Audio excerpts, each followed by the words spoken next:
Jamaica was the Caribbean's largest slave market. The British imported into Jamaica 1.3 million Africans. At the end of slavery in 1838, there were 300,000 remaining. The question has to be asked then, how do you reduce 1.3 million people to 300,000 after 200? What's up, guys? Welcome back to the channel once again. My name is Tim Tesi. Kindly for watching me for the first time, remember to subscribe, like, and also comment. So guys, I want us to watch and listen this message from Jamaicans. Jamaicans, they are demanding reparation. Jamaicans are requesting compensation from the Britain government for the wrongdoings they did during the colonization. So guys, let's all watch this video until the end, then I'll come back with more comment. Remember to give this video a thumbs up, and all full credit goes to the original creators of this video. Years.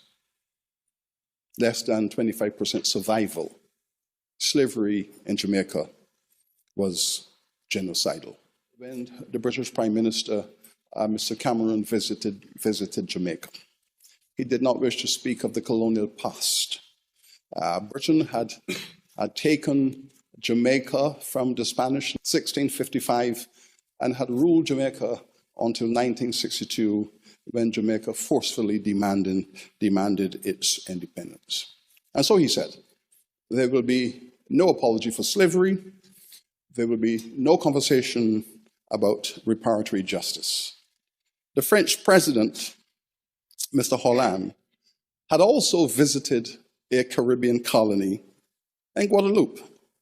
He too said there will be no apology for slavery and there will be no reparations. But he was in Guadeloupe to open a multi-million euro museum dedicated to slavery as a gift from the people of France, so that the African community in the French islands could see the horror of slavery displayed in their museum. He went on to add that France owes the people of the Caribbean a debt of gratitude. But this gratitude would not be expressed in either an apology or in any form of reparatory justice. All of this came against the background of what had transpired in 2001, when President Aristide of Haiti demanded the return of the 150 million francs that France had insisted that Haiti pay for their own self-liberation. You may recall that Haiti had fought a war of liberation, declared their independence on the 1st of January 1804. The Haitians were the first people on this planet to give Napoleon Bonaparte a whipping. And in return for this whipping, France insists that if the Haitians wish to be recognized as an independent nation state, they will have to pay compensation to their former enslavers. 1825, the Haitians are celebrating the 21st anniversary of their independence. France had refused to recognize Haiti as an independent nation. All the slave-owning nations of the Western world, Britain, Spain, Portugal, Holland, Norway, Sweden, Denmark, the United States, all said they will not recognize Haiti until the French recognize Haiti. The French said, if you want recognition, you pay for it. The Haitian people in 1825 had therefore a decision to make on their 21st anniversary. There were parties in Port-au-Prince, but there were also French gunboats in the harbor. The Haitian cabinet met and agreed that they wished to be reinserted into the international community, and this reinsertion would cost them 150 million francs, which is 21 billion US dollars in contemporary money.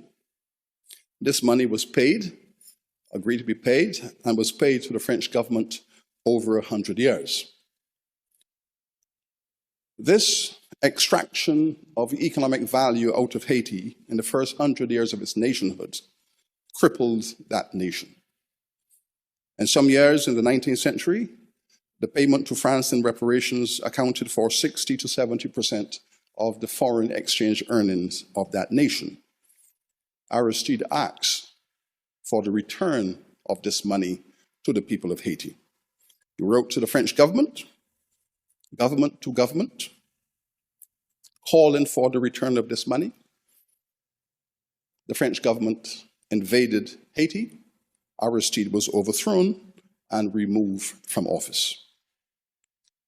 His successor, his first public statement was that the claim for reparations and the repayment of this money was a criminal act and removed from the state. And therein was the end of that conversation. Also discussed the issue of reparations, and I'm pleased to report that there was broad support for Jamaica moving forward with a petition to King Charles III in his capacity as Jamaica's head of state to seek a formal ruling from the Privy Council on whether the Atlantic enslavement of Africans was lawful under common law and whether local laws supporting it were invalid, and whether or not slavery as practiced in Jamaica up to 1838 constituted a crime against humanity under international law, and whether, if so, the United Kingdom bears a legal obligation to provide reparations to Jamaica and its people for the enduring harm caused. Goes around, comes around, sometimes in the form of a frisbee, sometimes as a haunting nightmare, and sometimes in the form of a long, long bill. The Queen of Britain will soon receive one. It will be from Jamaica. The Caribbean country is asking the British Queen to cough up billions. What for? As reparations for slavery. Quick background. Jamaica was a British colony from 1655 to 1962. The colonizer introduced sugarcane cultivation in Jamaica, and to support it, Britain introduced slaves. People were stolen from their homes and forced to work in the field. Many were shipped across to other countries as part of the transatlantic slave trade. In 1662, there were 400 slaves in Jamaica. By 1734, the number became 86,000. Between 1702 and 1749, nearly 300,000 slaves were imported to Jamaica. More than 100,000 were exported. It was only in the year 1807 that the British Parliament abolished slave trade, and it abolished slavery in 1837. By then, Britain had abducted and enslaved at least 12.5 million people. 12.5 million people enslaved. Many of them were Jamaicans. In 1833, Britain paid off 46,000 British slave owners. They were given 20 million pounds, almost 40% of that time's annual budget. What was this money for? To compensate for the quote-unquote loss of human property. What about these human properties themselves? What did the government give them? Forget compensation. Did Imperial Britain even offer an apology to the slaves and their families? The legacy of the slave trade still stings Jamaica. The country has been asking for justice for some time now. In 2015, then British Prime Minister David Cameron visited Jamaica. Jamaican leaders asked his government to pay reparations. Cameron was told to atone for the historical sin. The Prime Minister refused to even offer an apology. Here's what he said instead. David Cameron told Jamaica to move on. Reports published around that time revealed why he may have been so anti-reparation. Turns out one of Cameron's own family members was among many slave owners to have received compensation for loss of slaves. Jamaica did not give up its fight for justice, though. The Culture Minister recently said, and I'm quoting, "We are especially pleased to announce that we have made further steps in our strides towards seeking reparatory justice for the victims and descendants of the transatlantic slave trade, the petition is being presented to the Queen of the UK and or the government of the UK. Now, we don't know how much Jamaica is asking for exactly, but here's what we can tell you. Britain has a history of denying reparation. In 2014, a coalition of 15 Caribbean countries presented a compensation plan to the UK. They wanted reparation for slave trade. A YouGov survey at that time found that 46% of the respondents in the UK opposed reparations. What about the government? The Foreign and Commonwealth Office said reparations are, quote unquote, not the answer for the legacy of slave trade. May I then ask, what is? What's the answer for the legacy of slave trade? After the Second World War, Germany was made to compensate for the damages. In the years since, several companies have had to cough up money for oil spills, for nuclear power plant leaks, for gas leaks, for accidents. And here we are talking about millions of people being abducted and enslaved, but Britain refuses to atone for its inhumanity. And FYI, reparations for transatlantic slave trade could add up to $14 trillion. Of course, the UK refuses to pay. Just like it refuses to return stolen goods, be it India's Kohinoor or Ethiopia's manuscripts. Treasures from British colonies decorate the crown and its properties today. They hang on the walls of its museums and palaces, and the UK sees nothing wrong with any of this. It feels no shame or the moral obligation to at least be apologetic, to at least apologize for its historic plunders. Today, Jamaica is setting a trend. It is asking for compensation for historical wrongs.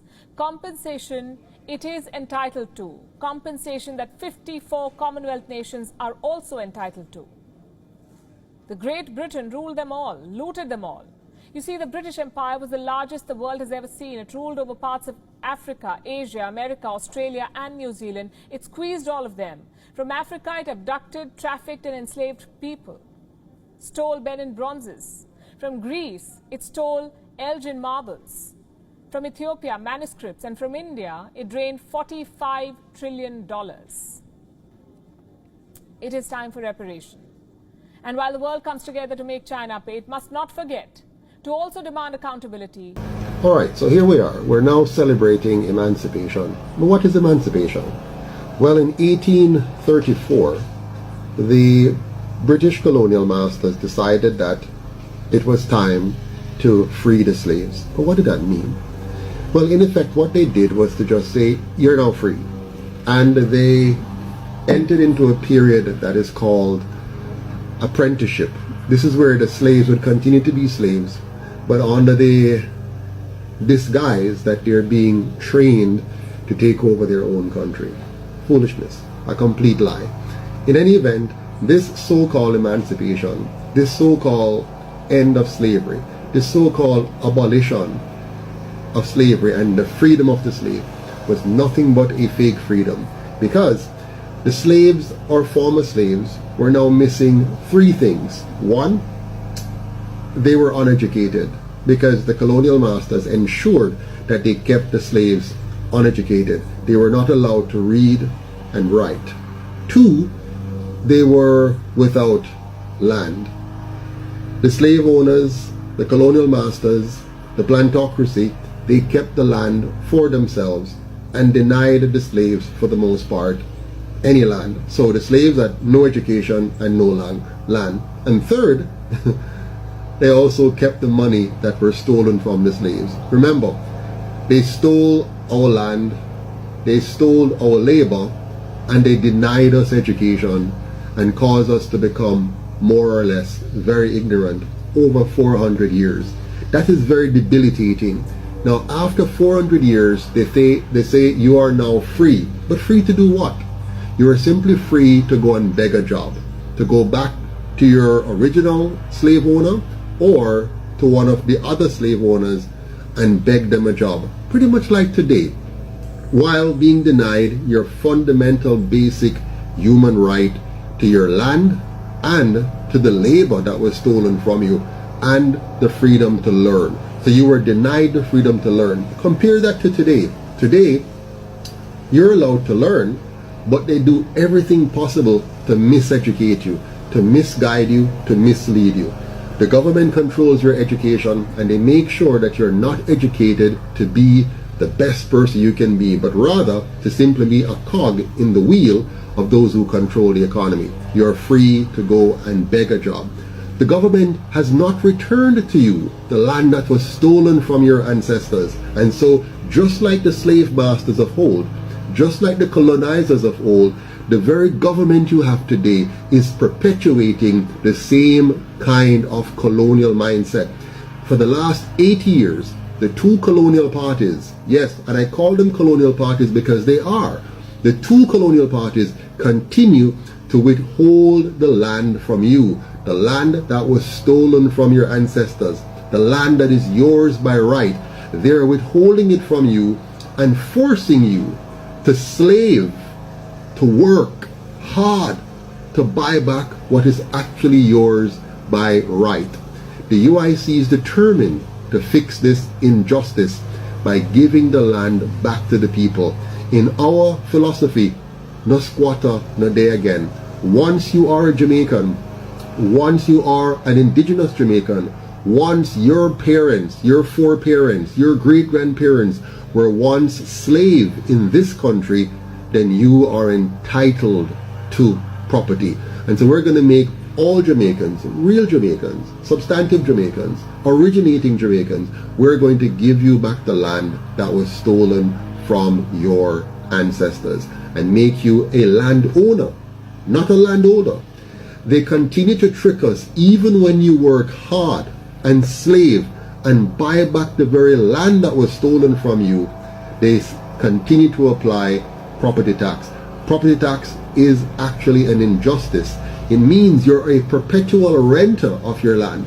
And as you get older and stressed out and can't find the money, or even die because you're stressed because you can't find the money, then they take the land from you. Now guess what? The UIC is going to abolish property tax so that when you get back the land, when we give you back the land that was taken from your ancestors, you will never ever ever have to pay property tax on that land.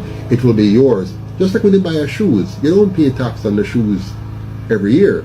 Or when you buy a bicycle, or you are free to own this property, and your land should be the same. So the UIC is going to make all Jamaicans, indigenous Jamaicans, property owner, which you then can pass down from generation to generation. That's how you preserve and build generational wealth. So the UIC is committed to reversing what was done to us by those colonial masters and what is still being done to us by the two colonial parties.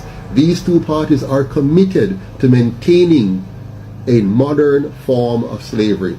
They have maintained slavery from then until now. From the first election in 1944, which the two of them handily competed in, representing the plantocracy and the colonial masters together, which controlled the media. Just like today, you have the plantocracy today is the PSOJ oligarchs, those rich and powerful companies here that controls the economy, rip off the people, and then use that money to fund these two colonial parties so that they can come and trick you and give you the illusion of a choice.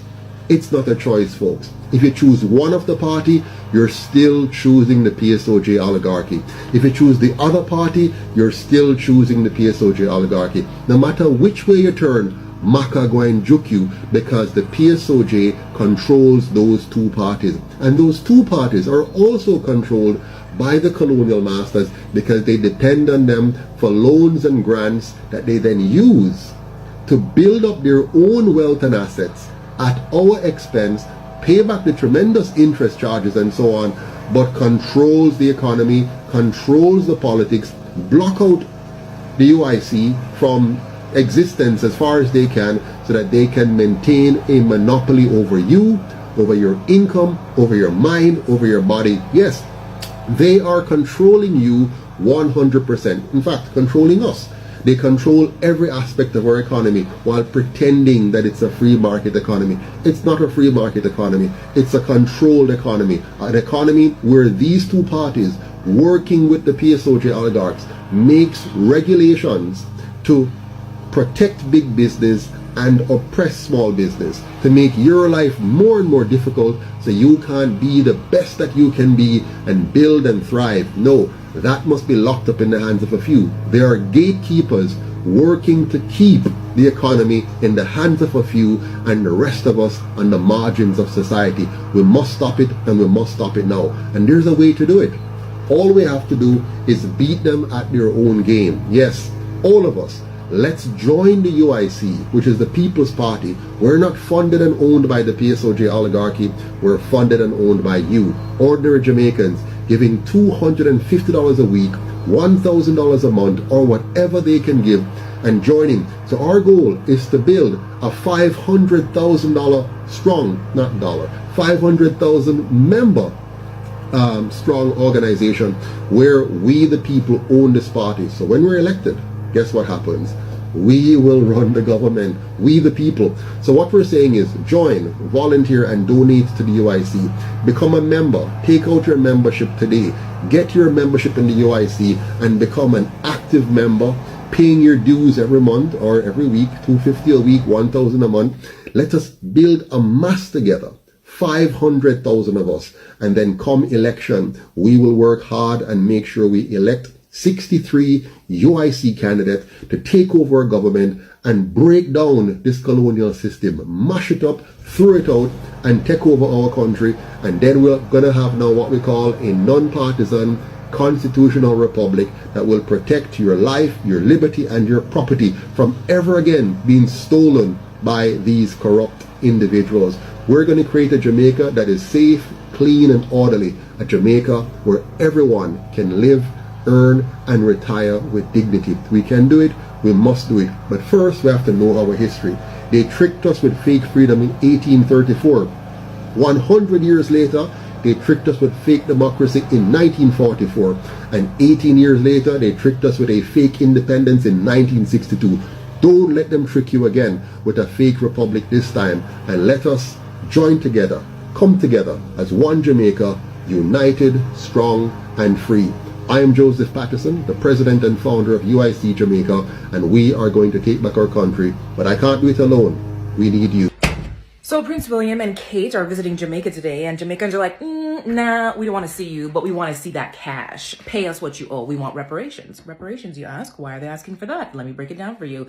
In 1834, when Great Britain decided to abolish slavery, instead of giving some money to the enslaved people who were brutalized for hundreds of years, they said, no, those slave owners, they need to get back some money for their loss of revenue of having to free the enslaved people. So for several years, for several generations, in fact, they have been paying the descendants of slave owners up to 20 million pounds, which in today's money is 17 billion pounds. That means people living today have been benefiting from those payouts. You want to know when those payouts stopped? 2015. 2015. So if the descendants of slave owners have been getting paid to the tune of 20 billion pounds, how much do you think black people are owed? Hello guys, welcome back. I hope you have really watched the full clip how these Jamaicans, they have really come out and they want the compensation from the Britain government. And I want to see your thoughts on your comment section. Do you really support what this Britain must compensate the Jamaicans? Jamaicans, they have joined the 54 Commonwealth countries to demand for the reparation from the Britain government, because you find that these colonizers really affecting most of the Jamaicans, most of the black countries. And it's a high time they must come back and pay for the wrongdoing they did to us. And this is a message that is they want a prince and also the Queen Elizabeth and also the king to come forward and also address this issue, because our brothers and sisters long time ago, they really went a lot of things. They really suffered a lot, and up to now there is no any compensation from these European countries. These European countries, they used our people for wrongdoings, doing for the black plantation, some of them now, when you look, some of them, they are now disabled. Some of them they are now disabled because of what these colonial eras did for them. And it's now the high time, because these 54 Commonwealth nations, they requested for so many years ago about this compensation, but you find that the Britain government is not really coming out and solve these issues. So it has now come a time and spark outrage all over the internet and whatever, that they want the full compensation, because they believe that this compensation will at least heal most of our brothers and sisters. Most of them are really um, depressions, because you will find that, like now in our country, we have few of them. There's now those, they were taken by the slavery, and we remember that during the transatlantic trade, most of the Jamaicans and Caribbean were taken here from Africa. They really gone through a lot of problem, and it has come a time that it must be compensated. And I really support this message. If you really approve this message, just give this video a thumbs up, because you find that this European country, they really like to use us as a puppet. So they used our they used our people, they used them during those working for the long period of hours without paying them. Most of them were sick. Most of our brothers and sisters most of them were died, and they really never received a compensation. And that's why I normally come out and say that these West people, they must now come out and kneel on us. We want the apology from them, because they haven't come out and really apologize for what they doing for our ancestors, because our ancestors really fight for this freedom. Up to now, there is no anybody who has come out and really say sorry for our brothers and sisters that were doing for wrongdoing for that. They want to be pushed, and you remember that after doing for those years, they also, now they are around controlling our country. Our country is being controlled by them. So it's now the high time we come together as the Caribbean, we come together as Africa, we come together as the Commonwealth, those 54 countries. Also, Jamaica is joining those 54 countries to demand for the reparation, to demand for the compensation, because I know that we lost most of their lives during those eras, and we cannot reclaim their life. But when you compensate the family that really was really hurted, or any on another way, it will feel like those, they have been apologized, but they haven't apologized. They haven't any submit any compensation. And I like how now these leaders, and we have seen how the Andrew Holiness, the Prime Minister of Jamaica, is trying to really coming out and address these issues of compensation, because also the Carascom countries, the Caribbean countries, they are also demanding for the reparation. Look at now the Guyana, look at the Guyana, look at the Barbados. They all need the reparation from the European countries. They did a lot of damages. They did damage, and that's why this this colonization, they really divided us between we as the black people and also the Jamaicans, because we have the big barrier between the Caribbean and also the Africa. That's why we don't have any direct flight from here Africa to the Caribbean. It's because of the wrongdoing this Britain did for us. I'm from, my country was also in Britain, and it's now the high time our leaders to come out and really, we know that those families that were affected by this colonial system, they are still existing. If we can just find few, but I know most of them were died long time ago, but to have few and the family is here, so those family must be come out and really compensated. So guys, do you really agree with these Jamaicans? So Jamaicans, that we must be compensated for the wrongdoing this Britain government did for us. It's now the high time we demand for the reparation. It's high time as the Africa, as the Commonwealth countries, to come together to push for these Britain countries to come so that they can compensate for these. this generation. We push for the king and also queen of the UK to come and also compensate us.